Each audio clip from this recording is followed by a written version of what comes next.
Assigning tasks in Salesforce is a simple process that allows you to track activities and ensure they are completed by the appropriate team member.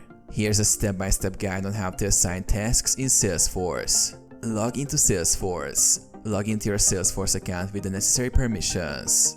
Navigate to the Task section.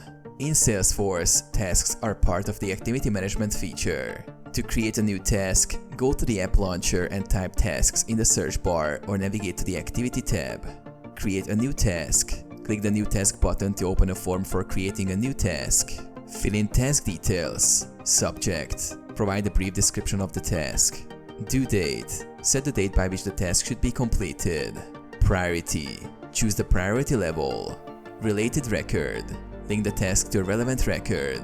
Assign the task. In the Assign to field, select the user who will be responsible for the task. You can assign tasks to users, queues, or groups. Save the task. Click Save to create the task and assign it to the designated user. Once assigned, the user will receive notifications, and the task will appear in their task list for tracking.